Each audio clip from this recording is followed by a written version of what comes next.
Bonjour à tous, je m'appelle Anneke et aujourd'hui j'aimerais partager avec vous quelque chose sur la détente et ressentir.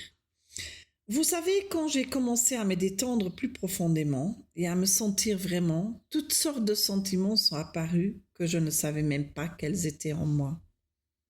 J'ai eu une peur vague, j'ai eu une colère soudaine et surtout une tristesse sans nom. Je suis sûre que beaucoup d'entre vous reconnaissent ces sentiments, car souvent l'origine de cela se trouve dans notre enfance ou même avant. Avouons-le, je suis née dans une famille où il n'y avait pas de place pour moi, et encore moins d'amour. Il y a même eu 2 tentatives d'avortement ratées avant que je ne voie la lumière du jour. Vous pouvez imaginer ce que j'ai dû ressentir en tant qu'enfant à naître, par le bienvenu non désiré.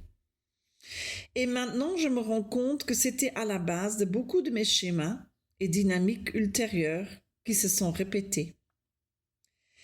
Cette profonde blessure maternelle que j'ai portée avec moi toute ma vie.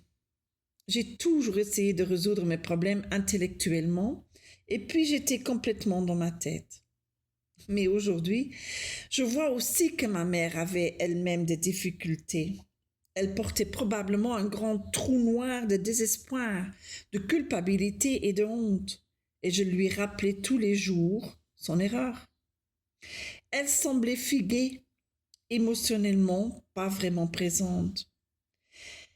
Et je souhaite vous faire part de mon histoire afin de vous sensibiliser que vous transmettez souvent inconsciemment ce genre de traumatisme de génération en génération. Heureusement, j'ai pu briser le modèle moi-même.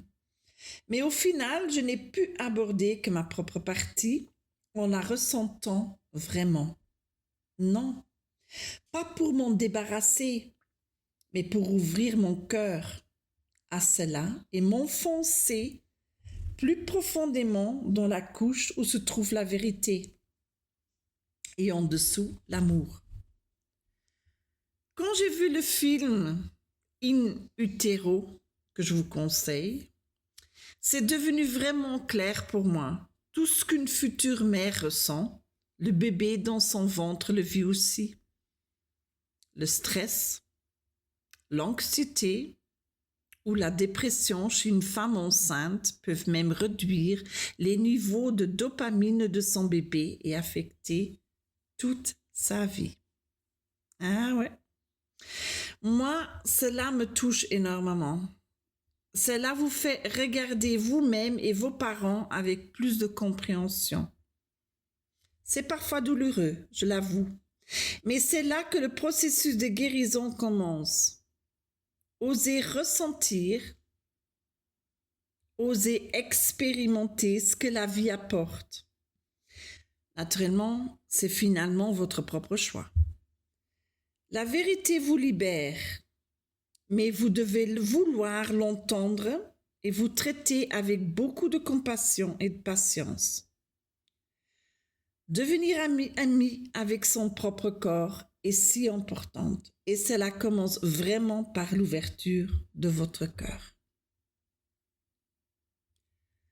Enfin, j'aimerais vous faire un exercice de respiration simple qui aide bien à lutter contre la nervosité, les crampes musculaires ou l'insomnie. C'est ce qu'on appelle la respiration 4-7-8 et elle vient d'Andrew Weil. Elle est toute simple. Tout d'abord, expirez complètement par la bouche. Ensuite, inspirez par le nez et comptons jusqu'à 4. Retenez votre souffle en comptant jusqu'à 7. Expirez par la bouche avec un sifflement pendant 8 temps. Voilà.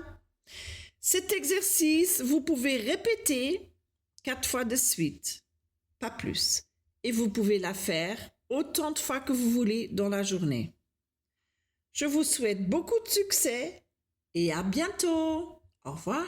Merci.